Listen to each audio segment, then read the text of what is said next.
Imana bamugisha hamwe na FGD turabakiriye ku muyoboro kuri icano True Salvation aho tubagezaho ijambo ry'Imana. Tunejejwe no kubana namwe cyane, tubasaba imigisha uburyo bwose Data atanga ngo ibabeho aho muri hose mugubwe neza, umunezero w'Imana n'umutima yanyu Data biteho kandi abagire neza muri byose. Yesu ashimwe. Nje kukubwira uburyo ki ugomba kwitandukanya n'igicaniro igicaniro uvukaho kavukire yawe. Nje kukubwira ngo itandukanye na kavukire yawe, itandukanye n'inkomoko yawe. Tugiye kureba iki ijambo ry'Imana rikutubwira kugira ngo ube connected, ku gicaniro cy'umwuka wera. Itandukanye ku gicaniro cy'umwuka wera, nako iconnect ku gicaniro cy'umwuka wera, witandukanye na kavukire y'iwanyu. Itandukanye na kavukire. Haleluya. Itandukanye na kavukire. Ijambo ratubwira no mu itangiriro muri Genesis 12:1 aratubwiye ngo Uwiteka ategeka Aburahamu ati va mu gihugu cyanyu usiga umuryango wanyu n'inzu ya so. Ngo va mu gihugu cyanyu, va mu nzu ya so, witandukanye. Bakwibaza ngo Imana itandukanye imiryango. Imana itandukanya ni gute itandukanye umuntu n'umuryango we n'igihugu kikamubwira. Niyo mpamvu nje kubikubwira ngo nawe itandukanye n'umuryango w'iwanyu, itandukanye na kavukire yawe, itandukanye. Haleluya.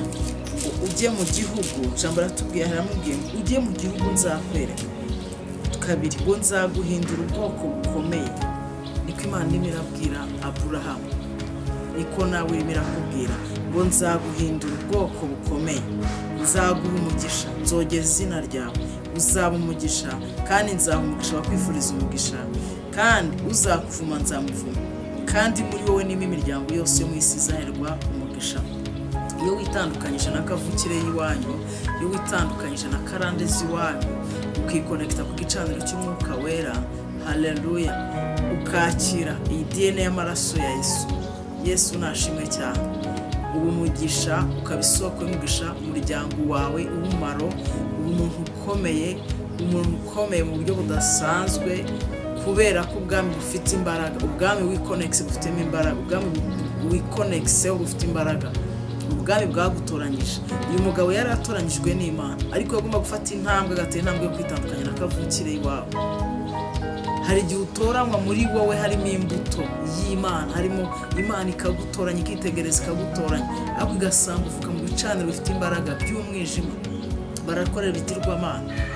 Uvuka muri karande ifite izindi imbaraga, ufite karande mbi, ufite igisekuruza kibi, Imana ikagutegeka kwitandukanya nabo. In spiritual ukitandukanya nabo. Iyo utitandukanyije n'iyi karande, iyo utitandukanyije n'iyi kavukire, ikugiraho ububasha, igenda ikunaniza, igenda igusubiza inyuma, igenda igucogora, igenda ikuzanira umuvumo. Ariko ijambo ratubwiye ngo yaramubwiye ngo uva mu gihugu, uva mu nzu ya so, ngo witandukanye, uve mu gihugu, itandukanye n'umuryango wawe, ujye aho nzakwereka, ngo nzaguha umugisha. Nzakubwira ngo nawe, nje kubwira ngo harimo umugisha ukomeye cyane, nje kubwira ngo harimo umugisha, ngo nzaguhindura ubwoko bukomeye, winduka ubwoko bukomeye. Imana ikubakaho urufatiro, Imana ikubakaho ibintu by'umumaro bikomeye cyane, Imana ikubakaho ibintu by'agaciro, Imana ikubakaho ibintu bikomeye cyane, kubera ko ugutoranyije, uguhamagaye ni umunyembaraga, ni umunyamaboko. Haleluya. Afite ububasha, afite ubutware, muri we afitemo gutegeka. Mu izina rya Yesu, muri we arashoboye cyane. Haleluya. Aguhindura ubwoko bukomeye, uguhamagaye ni umunyamaboko, ugutoranyije ni umunyembaraga, ugutoranyije afite ubushobozi buhagije. Niyo mpamvu iyo widisconnecte rero na kavukiye na karande, ubwoko bukomeye, nzaguha umugisha, uhabwa umugisha, izina ryawe rirogezwa, ukaba umugisha, ngo kandi nzamugisha abakwifuriza umugisha, ngo uzakuvuma bazakuvuma bose. Abantu bagwa imbere ari we bazize kubera wowe, ko waratoranyijwe, uwatoranyijwe, uwasizwe, wahamagawe n'Imana, muri wowe n'imiryango yose, muri wowe habamo hari isoko y'umugisha iba muri wowe. Hari abantu benshi cyane bahabwa umugisha kuko wewe wemeye kwitaba guhamagarwa, kuko wewe wemeye kwitandukanya n'iwanyu ukabasha kubarokora, ukabasha muri we harimo imigisha, harimo imiryango myinshi ibonerwa umugisha. Haleluya. Urugo rwawe ruhabwa umugisha, urubyaro rwawe, abavandimwe bashobora kubarokora kubera ko witandukanyije na karande y'iwanyu, witandukanyije na kavukire, wikonekise muri karande y'umwuka. Iyo umaze kwitandukanya iyi myuka ntikurondora ngo ikubone.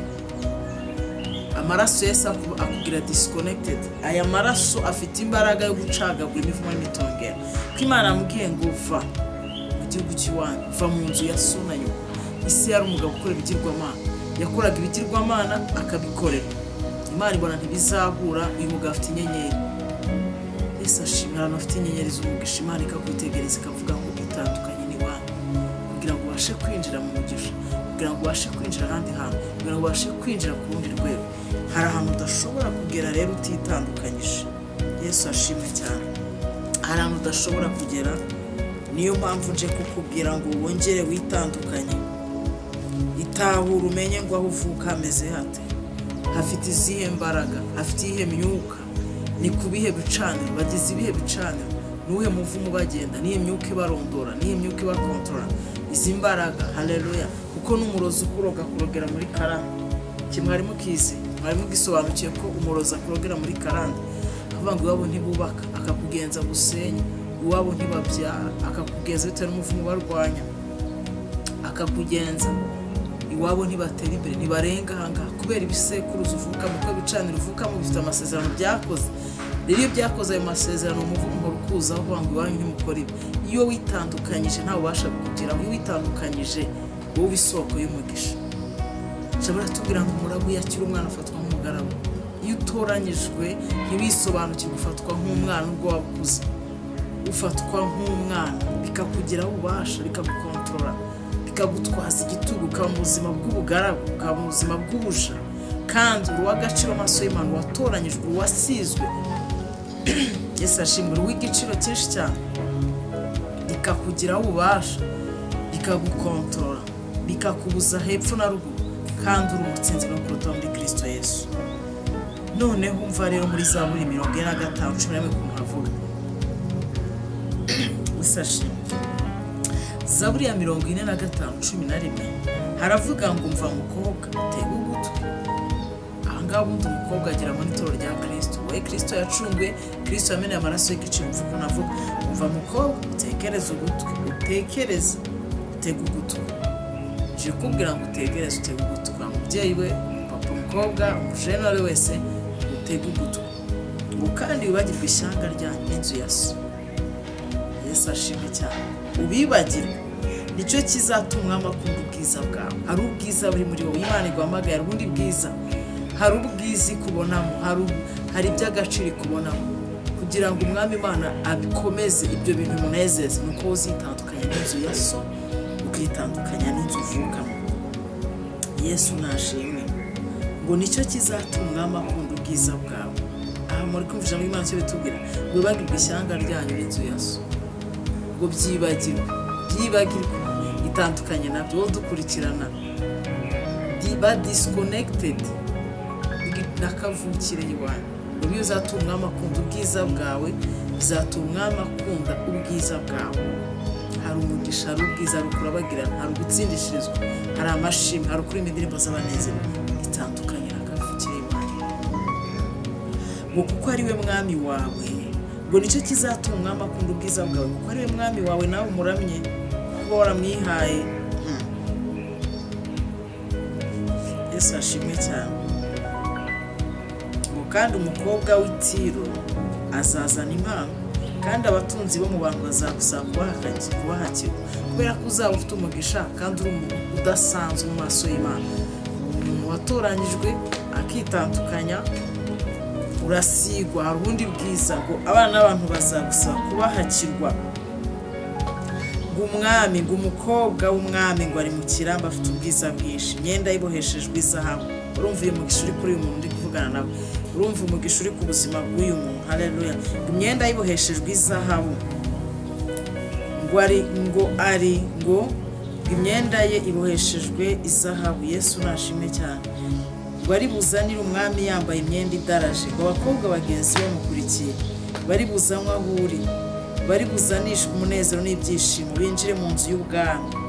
Mwami mu cyimbo cya Mana we, Imana yo mu ijuru ibamugisha. Yesu nashimwe cyane. Aya magambo araryoshye ari muri Zaburi ya 55:11.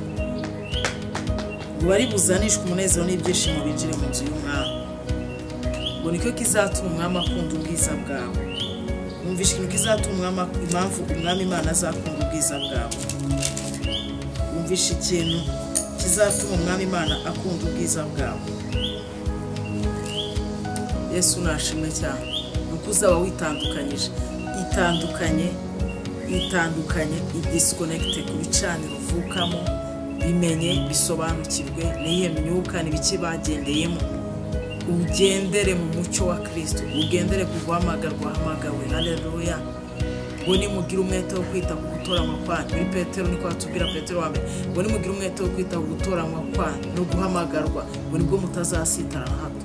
Wisitazwa n'ibyo ubona, ahubwo ba disconnected, i-connect ku gicaniro cy'umwuka wera, i-connect ku mbaraga z'umwuka wera, i-connect maraso ya Yesu, mu izina rya Yesu, i-connect mu zindi mbaraga, i-connect.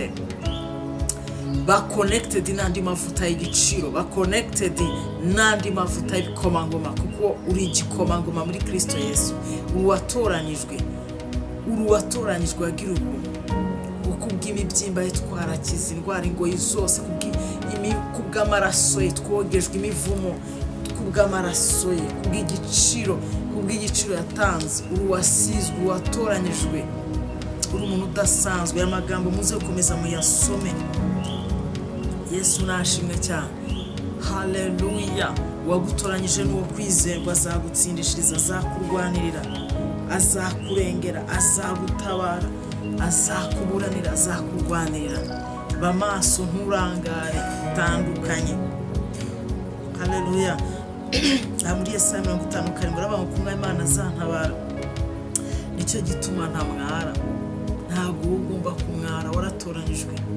Nicyo gituma utagomba kumwara. Ngo maso yanjye akamera nk'urutare, kandi ngo nzi ko ntazakurwa n'isoni. Ngo unsindishiriza ari hafi yawe. Ninde uzakuburanya? Ntawe. Nta muntu uzakuburanya. Ngo azansindishiriza, ngo duhagarare. Ngo ninde uzamburanya? Ngo naduhagarare twembi. Ngo umurezi wanjye ari he? Nakwegere. Umurezi ninde wakurega waritandukanyije? Azakurega ibiki? Bazagushinja se ngo uro kwa kanaka, ngo iwanyu umera gutya, ngo iwanyu ngo bigenda gutya, iwanyu ntimumere. Izo za kirazira umwuka wera arazicagagura zigashiraho, amaraso ya Yesu agacagagura imivumo n'imitongero, ukinjira hagutse. Ngo umurezi wawe ari ngo nahagarare, ngo nanyegere. Ngo umwami Imana izampagarikira. Ninde uzansindisha? Nawe. Ngo bose bazasaza nk'umwambaro, inyenzi zibarya. Haleluya. Ninde ntawahagarara nawe ngo agutsinde, kubera ko ugutsindishiriza muri kumwe. Ugutsindishiriza ari hafi yawe, ugutsindishiriza yaranesheje. Niwe ufite ijambo rya mbere n'irya nyuma ku buzima bw'umuntu. Nje kubwira ngo umwishyire, nje kubwira ngo umwihe wese, mwiyegurire, mwizere, mugirire icyizere, mu buzima bwawe, abuyobore mu ibitekerezo byawe, mu bwenge bwawe, mu rurimi rwawe ruyobore, mu mutima wawe, mu mubiri wawe, mwishyire wese. Ngo ninde uzansindishiriza ngo mburanye nawe? Ngo unsindishiriza ari hafi. Ngo umuntu nanyegere ngo mburanye ntawe. Amaraso Yesu arakuburanira, amaraso Yesu aragutsindishiriza, amaraso Yesu akuraho urubanza, amaraso Yesu akuraho ingoyi zose, amaraso Yesu akuraho imivumo. Ninde uzakuburanya ngo agutsinde? Ko ugutsindishiriza ari muri wowe. Ijambo ry'Imana rambwira ngo uri muri twaro turi mu isi imbaraga. Iryo jambo ndarikunda cyane, muzumva ndikoresha cyane. Irindi riri muri Zefaniya rikavuga ngo Uwiteka ni intwari irakiza. Haleluya. Uwiteka ni intwari irakiza, kandi ngo ari muri wowe imbere. Kristo, haleluya, ni intwari arakiza, kandi ari muri wowe imbere. Kwa Yesu dufite ubutware, dufite n'ubushobozi. Iyo twizeye amagambo ye ko yatubwiye, iyo twizeye amagambo ye turabatsinzi no kurutaho. Iyo twizeye amagambo ye, iyo twizeye amagambo ye turabatsinzi no kurutaho. Ugutsindishiriza ninde? Nje kubwira ngo be disconnected. Haleluya. ba disconnected n'igicaniro uvukamo. Tandukanye n'inzu ya so na nyoko, tandukanye n'umuryango wawe, tandukanye n'ibisekuruza by'iwanyu. Ora bashakataya, oria baseketerebo, oria bashakataya. Itandukanye n'ibicaniro by'iwanyu, iconnecte ku gicaniro cy'imbaraga, tandukanye ku gicaniro gifite imbaraga. Ore bosheketerebo, tandukanye n'igicaniro gifite connecte ku gicaniro cy'umwuka wera. Imbaraga z'umwuka zibagute, imbaraga z'umwuka zibuzure, imbaraga z'umwuka zibuzure. Haleluya. Kandi zibatsindishiriza intambara zose. Utsindishirizwe n'umwami Imana, utsindishirizwe n'umwami Imana. Haleluya. Abarwanirire kandi abagire neza muri byose. Disconnect ubwiza tumwama kumva ubwiza bwawe. Uzaba umugisha, wowe uri umugisha kandi uzaba isoko y'umugisha. Ijambo ryatubwiye gukwifuriza abo uzasaba imigisha ngo bazawuhabwa, uzakuvuma azakuvuma. Wowe uwatoranyijwe, uwasizwe, wamenewe amaraso y'igiciro. Isobanukirwe, ugende nk'umuntu watoranyijwe, ugende nk'umuntu wasizwe. Yesu ashimwe cyane. Genda nk'umuntu wasizwe, genda nk'umuntu watoranyijwe, genda nk'umuntu w'agaciro, wa muntu wamenewe amaraso, wa muntu ufite ikimuburanira, wa muntu ufite icyo yishingikirije, wa muntu ufite ikintu cyamutsindishiriza. Yesu ashimwe cyane. Haleluya. Tsindishirizwa, waratsindishirijwe nabo, ahubwo gendera muri ubwo butsinzi, gendera muri ubwo butsinzi, kuko uri umutsinzi no kurutaho. Muri Yesu Kristo ngo turabatsinzi ngo ndetse no kurutaho, ngo kuko yaje ngo zibone ubugingo ngo ndetse bwinshi. Yaje kugira ngo tubone ubugingo ndetse bwinshi. Haleluya. Yesu ashimwe cyane. Haleluya. Ngo yaje zibone ubugingo ndetse zibone bwinshi.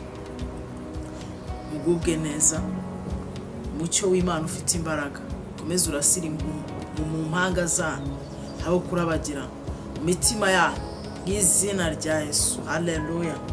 Mu mpanga zanyu, imitima yanyu yuzura umunezero, imitima yanyu yuzura umucyo w'Imana, imitima yanyu yuzura umucyo w'Imana. Imana ibahe umugisha kandi bagire neza.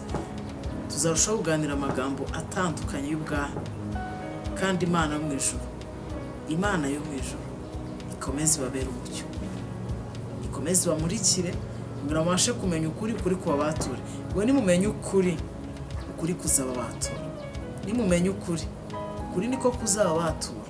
Uko ubwoko bwanjye ngo bwishwe no kutamenya. Vuga ngo ibintu byinshi umuntu aba atazi cyangwa adasobanukiwe, ariko yamenye ukuri, ukuri kw'Imana kukamubatura, akabohoka atari uko asengera, atari uko akora, atarambitswe ibiganza. Kuko wandi imitekerereze n'imyumvire gusa, ukabona ibintu bihinduka, ukabona hari imigozi icika, ukabona hari ugutsindishirizwa, ukabona ibintu bihinduka. Kuko wandi imitekerereze n'imyumvire. Ngo nimumenye ukuri ko kuzabatura. Bivuga ngo ibindi biba bikubase, iyo ukuri kuje, iyo umwuka wo kuje, iyo guhishurirwa kuje, aje amavuga ngo hatari hishurirwa, ngo hano hatari hishurirwa. Iyo ahantu igihe cyose atari hishurirwa aba kurimbura. Igihe cyose wakiriye guhishurirwa mu buzima bwawe, igihe cyose wakiriye guhishurirwa, hari undi rwego ujyaho, hari ahantu uva n'ahandi hantu ugera. Tuva mu bwiza tujya mu bundi. Ni iki cyatuma usubira inyuma, ni iki gusubiza inyuma, kandi twarasezeranyije ko tugomba kuva mu bwiza tukajya mu bundi. He kugira ikintu kigusubiza inyuma, he kugira ikintu kikumanura ngo ucyemerere. Wikwemera kumanuka, wikwemera gutsindwa, wikwemera kunanizwa, wikwemera kuneshwa. Ambara imbaraga, komera, ikomeze mu mwami. Muri Kristo turashoboye, ngo dushobozwa byose na Kristo duha imbaraga. Ntabwo ari izacu, nizo Kristo aduha tugashobora. Niwe udushoboza tugashobora, niwe udutambutsa twe tagatambutsa. Ijambo bavuga ngo nigiye batera gukunda no kuri ibyo nshaka, niwe ubidushoboza. Niyo mpamvu mubwira ngo ntucike intege, ntuterwe ubwoba n'ibyo ucamo, ahubwo isobanukirwe ugendere mu gutsindishirizwa, gendera mu gutsinzi bwa Kristo. Imana yo mu ijuru umugisha kandi banezeze muri byose. Waba wifuza kwakira umwami Yesu utaramwakira, waduhamagara tukagufasha kuvuga isengesho riguhuza n'uwo mwami, tukagufasha tugasengana, twizeye amaboko akomeye y'Imana. Kwagira hana kuri umuntu akagira n'ahandi hantu amugeze. Iyo umwizeye wowe ukamwakira ukamubuzima bwawe, abasha kubuyobora kandi akabasha kubera umucyo.